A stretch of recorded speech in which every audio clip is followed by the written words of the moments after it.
Hello students, अस्सलाम वालेकुम। Welcome to मेरा अपना स्कूल। कैसे हैं आप लोग? सब खैरियत से हैं? ठीक ठाक हैं? और जैसे कि एग्जैक्टली हमें आइडिया है कि जो चैप्टर हम शुरू कर चुके थे उस चैप्टर का टाइटल क्या था? Circular motion and gravitation. Circular motion gravitation के चैप्टर के अंदर थोड़ा सा रिव्यू करा देता हूं कि जो जो टॉपिक हम डिस्कस करके आ चुके थे वो क्या कुछ था। सर्कुलर मोशन हमने पढ़ लिया, बेसिक सर्कुलर मोशन है क्या, और फिर हमने इसके साथ कनेक्टेड एक और टर्म पढ़ी जो कि यूनिफॉर्म सर्कुलर मोशन थी। अच्छा, उसके बाद फिर हमने इस सर्कुलर मोशन से जुड़े गए जो एट्रीब्यूट्स हैं, यानी किस तरह से सर्कुलर मोशन में रहते हुए कोई भी बॉडी जो है वो कांस्टेंट स्पीड के साथ रिवॉल्व कर रही होती है, उसकी डायरेक्शन के चेंज होने की वजह से जो है वेलोसिटी जो उसमें होती है, उस बॉडी की जो वेलोसिटी होती है वो कांस्टेंट नहीं होती। और फिर उसके बाद फिर हमने वेलोसिटी के चेंज होने की वजह से जो एक्सेलरेशन बॉडी के अंदर प्रोड्यूस होती है through out uniform circular motion, उसे हम सेंट्रीपिटल एक्सेलरेशन का नाम देते हैं। उसे भी हमने पढ़ा, उसके फॉर्मूले, मैथमेटिकल फॉर्मूले को हमने ड्राइव किया, और सेंट्रीपिटल फोर्स, सेंट्रीफ्यूगल फोर्स की बेसिक डेफिनेशन को डिस्कस किया, और साथ साथ उनके रिलेशन के एतबार से भी हमने समझा। थोड़ी बहुत डायरेक्शन को भी हमने डिस्कस किया थ्रू आउट तीनों चीजों की, centripetal force, centripetal acceleration and centrifugal force. Now the time is we are going to discuss about in this video, and the topic for this video is mass of the earth.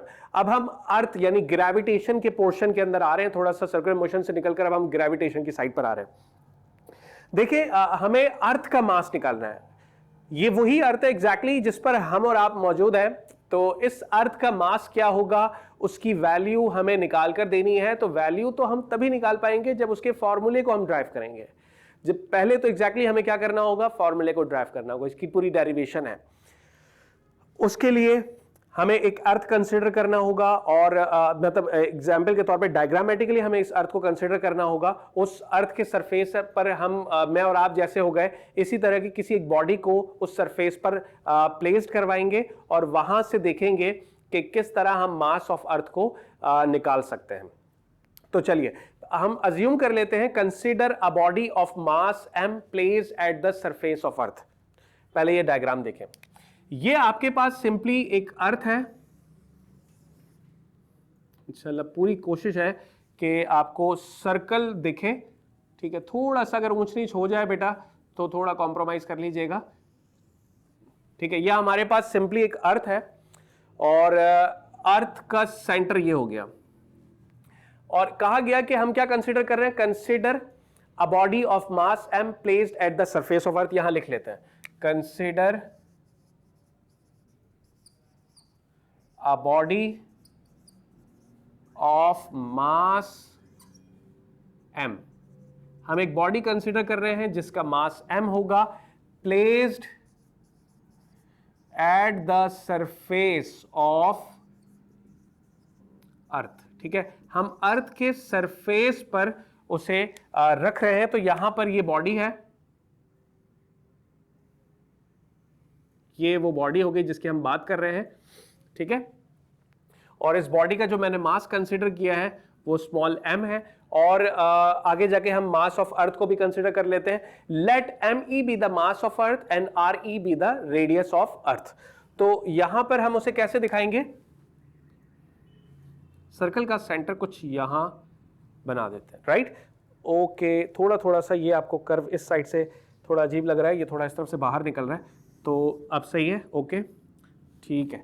चलिए, अब ये circle जो है पूरा हमारा जो है अर्थ जो है वो बिल्कुल सेंटर पर मौजूद है। थोड़ी ऊंच नीच हो तो बेटा कोई बात नहीं, एग्जैक्टली आपके सामने वीडियो पर ही बोर्ड पर ड्रॉ कर रहा हूं, तो एक रफ सी डायग्राम है। बस ये अज्यूम कर ले कि ये हमारे पास अर्थ है, ठीक है, और ये वो बॉडी है जो हम अर्थ के सरफेस पर कंसीडर कर रहे हैं, बॉडी, ठीक है। अब अर्थ का जो मास हमने लिया है उसे हम me से रिप्रेजेंट कर रहे हैं। m क्योंकि अर्थ बहुत बड़ा होता है, उसके मास को हम कैपिटल M से रिप्रेजेंट करते हैं। यहां पर मैंने शो किया मास ऑफ अर्थ, और छोटा सा e लिख देते हैं ताकि पता लगे कि एग्जैक्टली क्योंकि ये मास ऑफ अर्थ है तो अर्थ का मास है यानी मास ऑफ अर्थ, राइट। अच्छा, अब अर्थ के सरफेस पर रखी हुई body from the centre of earth कितने डिस्टेंस पर होगी, उस डिस्टेंस को मैंने लिख दिया रेडियस ऑफ अर्थ, ठीक है, RE, कैपिटल R, क्योंकि रेडियस है अर्थ का from the centre of the earth के सेंटर से लेकर सरफेस पर मौजूद बॉडी तक का ये रेडियस कहलाएगा और ये कांस्टेंट रहेगा। तो ये एग्जैक्टली अर्थ का रेडियस हो गया, ठीक है। अच्छा, लेट यहां लिख भी देते हैं, let M E be the mass of earth, let M E be the mass of earth and RE be the radius of earth, radius of earth, ठीक है। चलिए, अच्छा, अब उसके बाद मजीद और क्या चीज है जो हमें समझ में आ रही है, बट यहां तक हमारा Bidar RE be the radius of earth, right. तो ये RE अर्थ का रेडियस हो गया, कैपिटल ME छोटा सा लिख रहा है जो मास ऑफ अर्थ कहलाता है, और बॉडी अर्थ के सरफेस पर जो मौजूद हमने बॉडी की प्लेसमेंट की है उसे हम स्मॉल m से रिप्रेजेंट कर रहे हैं। Now according to the law of universal gravitation, law of universal gravitation को थोड़ा सा रिव्यू करें। देखिए, लॉ ऑफ यूनिवर्सल ग्रेविटेशन जो कि लास्ट टॉपिक था हमारा, उसमें हमने क्या डिस्कस किया था, every object in the universe attract every other object, यानी जितनी भी ऑब्जेक्ट हैं, कोई भी ऐसी बॉडी जो कि मटेरियलिस्टिक बॉडी हो और जो एग्जिस्ट करती हो, ठीक है, उसे हम ऑब्जेक्ट का नाम दे रहे हैं। किसी दूसरे ऑब्जेक्ट के दरमियान, उस ऑब्जेक्ट और दूसरे ऑब्जेक्ट के दरमियान जो अट्रैक्शन होती है, उस अट्रैक्शन को हम फोर्स का नाम देते हैं। और ये फोर्स जो होती है इन दो बॉडीज के दरमियान, वो हमने पढ़ा था कि भाई capital G m1 m2 upon r square के बराबर होती है।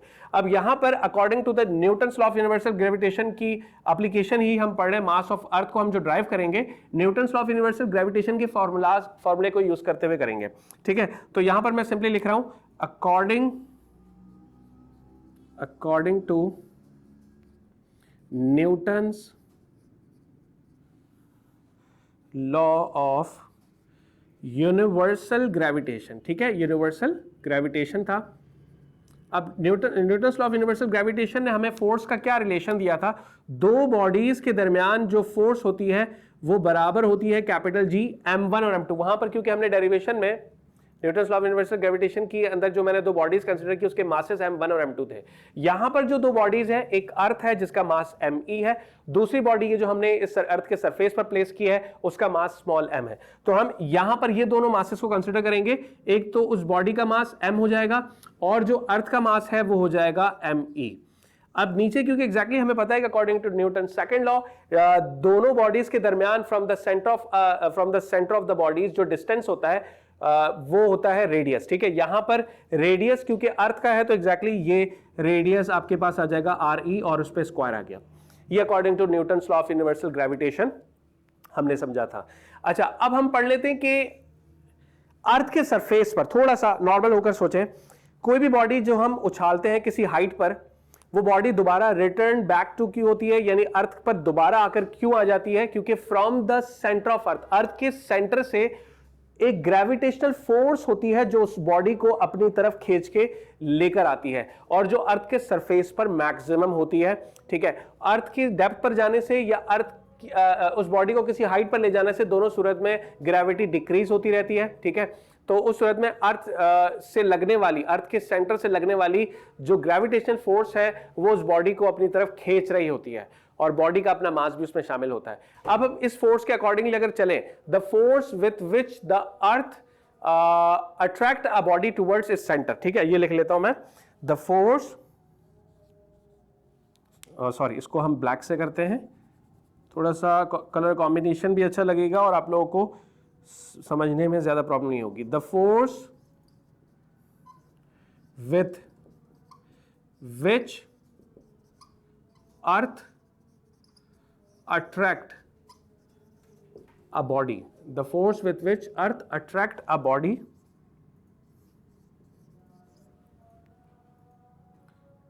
towards its center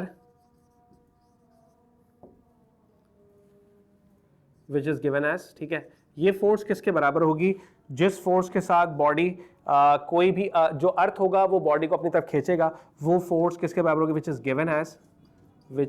given as, इसके रिलेशन को हम यहां लिख लेते हैं। अच्छा, अब ये जो फोर्स होती है एग्जैक्टली ये फोर्स ऑब्जेक्ट के वेट के बराबर होगी। क्यों? क्योंकि हमें पता है वेट किसके बराबर होता है, वेट बॉडी का मास और जो ग्रेविटी होती है। यहां गौर करें, इस बॉडी का मास आ गया m, और जो फोर्स इस मास पर लग रही है इसे अपनी तरफ खींचने के लिए, इन दोनों का जो प्रोडक्ट है वो बॉडी के वेट के बराबर है। और वेट क्योंकि टाइप ऑफ फोर्स ही है तो वेट का यूनिट भी न्यूटन होता है और फोर्स का यूनिट भी न्यूटन होता है। तो हम कह सकते हैं कि एक फोर्स तो according to Newton's law of universal gravitational के तहत जो हमने यहां लिखी वो according to Newton's law of universal gravitation थी, वो बराबर थी G(m)m(e) divide by r square. और वो फोर्स जो बॉडी को अपनी तरफ खींच रही है, ठीक है, वो बॉडी के वेट के बराबर होगी, ठीक है, उसकी डायरेक्शन भी डाउनवर्ड होगी। और तो ये फोर्स जो है वो बॉडी के वेट के बराबर है। तो अब हम क्या कर सकते हैं, F की जगह पर वेट लिख सकते हैं। अगर इस F की जगह पर ये वेट लिखें तो क्या होगा? अब मजीद हम उसे यहां पर कंटिन्यू करते हैं।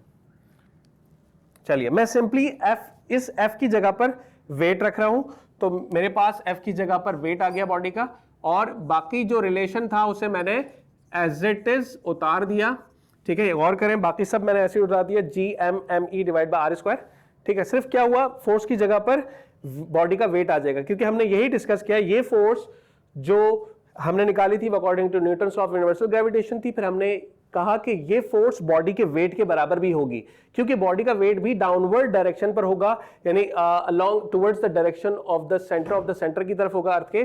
तो ये फोर्स बॉडी के वेट के बराबर होगी। और फिर हमने फोर्स की जगह पर वेट को रिप्लेस कर दिया। अब हमें पता है वेट का फॉर्मूला क्या होता है, वेट का फॉर्मूला होता है mg। तो यहां पर वेट की जगह पर आप क्या रखोगे, mg रख लोगे, तो G(m)e) divided by r square as it is. अब क्या हो रहा है, देखिए यहां से बॉडी का मास और यहां भी ये बॉडी का मास, क्योंकि सेम ही बॉडी को लेकर हमने डिस्कस किया, तो दोनों स्मॉल मासेस कैंसिल हो जाएंगे। तो ये आपके पास gravity, acceleration due to gravity है ये, तो G(m)e) divided bye r(e) square आ गया, ठीक है। हमें ये ड्राइव नहीं करना था, लेकिन मैंने साथ में, क्योंकि एग्जैक्टली डेरिवेशन के दौरान ये एक स्टेप आ चुका है, इससे भी थोड़ा सा यहां पर राइट नोट डाउन कर लें कि ये बेसिकली है क्या। नोट दिस कि यार जो एक्सेलरेशन होती है, acceleration due to gravity at the surface of earth के सरफेस पर किसी भी बॉडी की जो ग्रेविटी होती है, जिसे हम 9.8 रखते हैं या बाज़ औक़ात 10 रखते हैं, जो कांस्टेंट रहती है, ये कहां से ड्राइव हुई, उसका अपना फॉर्मूला क्या है, उसका फॉर्मूला ये होता है G(m)e) divide by r square. G constant है, ग्रेविटेशन कांस्टेंट, न्यूटन्स लॉ के अंदर हमने डिस्कस किया, मास ऑफ अर्थ और ये रेडियस ऑफ अर्थ। अच्छा, अब क्योंकि हमें मास ऑफ अर्थ फॉर्मूला ड्राइव करना है, हम थोड़ा सा इस स्टेप को आगे सिंप्लीफाई करते हैं। यहां से अगर मास ऑफ अर्थ को अलग कर दो, मास ऑफ अर्थ को आप यहीं पर छोड़ दो, तो यहां क्योंकि रेडियस ऑफ अर्थ डिवाइड हो रहा है, तो दूसरी तरफ जाके वो क्या हो जाएगा, ग्रेविटी के साथ मल्टीप्लाई हो जाएगा, तो G(r)e) स्क्वायर आ जाएगा, ठीक है। अच्छा, अब मास ऑफ अर्थ के साथ ये ग्रेविटेशन कांस्टेंट कैपिटल G जो है ये मल्टीप्लाई हो रहा है, तो ये दूसरी तरफ आगे क्या हो जाएगा, डिवाइड हो जाएगा। तो इस तरह मास ऑफ अर्थ अलग हो जाएगा, और करके इसे क्योंकि दोनों साइडें बराबर हैं, तो हम उसे ऐसे भी लिख सकते हैं कि मास ऑफ अर्थ हमारे पास G(r)e) square divided by capital G के बराबर आ गया। तो ये आपके पास मास ऑफ अर्थ का फॉर्मूला ड्राइव हो गया। पर अब हमने यहां नहीं छोड़ना इसे। अब जो सारी वैल्यूज हैं, ग्रेविटी कांस्टेंट होती है, रेडियस ऑफ द अर्थ भी कांस्टेंट रहता है, और ग्रेविटेशन कांस्टेंट भी कांस्टेंट होता है। तो ये सारी वैल्यूज को हम यहां पर पुट करते हैं, और एट द एंड जो हमारे पास वैल्यू आएगी, जो न्यूमेरिकल वैल्यू होगी, वो होगी मास ऑफ अर्थ की, और वो हमें निकाल कर देनी है। अब क्योंकि एग्जैक्टली हमारे पास स्पेस कम है, उसे हम कहां एडजस्ट करें, तो मैं यहां आपको यहां पर इसी को, इससे आगे हम यहां डिस्कस कर लेते हैं, ठीक है। तो अब क्योंकि एग्जैक्टली सारी वैल्यूज हमारे पास कांस्टेंट होती हैं, वो किस तरह, ग्रेविटी आपके पास होती है 9.8 मीटर पर सेकंड स्क्वायर। अच्छा, रेडियस ऑफ अर्थ भी कांस्टेंट है, ठीक है, जो बराबर है 6.4 एक्सपोनेंशियल, आई थिंक 6.4 एक्सपोनेंशियल, तकरीबन रेडियस ऑफ अर्थ जो आपका बराबर होगा वो 6 मीटर के बराबर है, 6.4 एक्सपोनेंशियल या 10⁻⁶ मीटर के बराबर होगा। दूसरी बात, अब क्या आखिरी कांस्टेंट रह गया जो कि ग्रेविटेशनल कांस्टेंट है, जो हमने Newton law of universal gravitation के अंदर पढ़ा था, वो बराबर होता है 6.67 exponential -11 newton into metre square पर किलोग्राम स्क्वायर। ये यूनिट भी मैंने आपको समझाया था कि कैसे हमने यूनिट आता है, ठीक है। अब ये तीनों वैल्यूज अगर इस फॉर्मूले के अंदर इंप्लीमेंट कर दो, पुट कर दो, तो यहां से मास ऑफ अर्थ आ जाएगा। एक्चुअली जो बनकर आएगा उसे हम यहां सॉल्व कर लेते हैं। तो मास ऑफ अर्थ निकालने के लिए हमने ग्रेविटी की जगह 9.8 रख लिया, जो ग्रेविटी की वैल्यू है। दूसरा ग्रेविटी, उसके बाद रेडियस ऑफ अर्थ की वैल्यू पुट करनी है जो कि 6.4 10⁻⁶ है, और क्योंकि रेडियस का स्क्वायर है तो यहां पर स्क्वायर आ जाएगा। कैपिटल जी वो भी कांस्टेंट है जो कि 6.67 एक्सपोनेंशियल -11। अगर ये वाजे आपको फ्रेम के अंदर नहीं दिख रहा, थोड़ा बाहर है, कोई बात नहीं, यहां मैं लिखवा रहा हूं साथ में, तो यहां से बेटा आप लोग जहन नशी कर लें या इसको समझ लें कि याद कर लें ऐसे कि ग्रेविटेशन कांस्टेंट की वैल्यू क्या होती है। सारी कांस्टेंट की वैल्यूज मैंने रख ली। ये ग्रेविटी की वैल्यू आ गई, रेडियस ऑफ द अर्थ और ग्रेविटेशन कांस्टेंट की वैल्यू आ गई। अब ये जब आप थ्रू साइंटिफिक कैलकुलेटर या सिंपल कैलकुलेटर से अगर आप सॉल्व करोगे, सिंपल कैलकुलेटर में एक्सपेरिमेंट का ऑप्शन नहीं होता, तो एग्जैक्टली साइंटिफिक कैलकुलेटर की हेल्प से जब इसे सॉल्व करेंगे तो यहां से जो हमारे पास मास ऑफ अर्थ सॉल्व होकर आएगा वो किसके बराबर होगा, वो हमारे पास होगा 6 ले लो, 6 एक्सपोनेंशियल 24 किलोग्राम। 5 बाज़ औक़ात जो है इसे हम लिख सकते हैं 5.9 करके कुछ आता है, 5.98 एक्सपोनेंशियल 24, पर हम थोड़ा सा राउंड अबाउट करके उसे हम क्या लिख रहे हैं, 6 एक्सपोनेंशियल 24 किलोग्राम। तो ये है आपके पास मास ऑफ अर्थ। जल्दी से इसका स्क्रीनशॉट लें और इसे अपने पास रजिस्टर में कॉपी करें।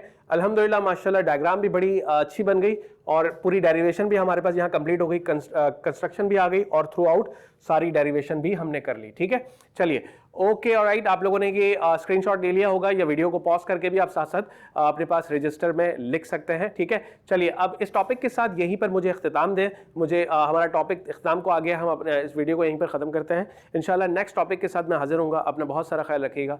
Thank you so much. अल्लाह हाफ़िज़।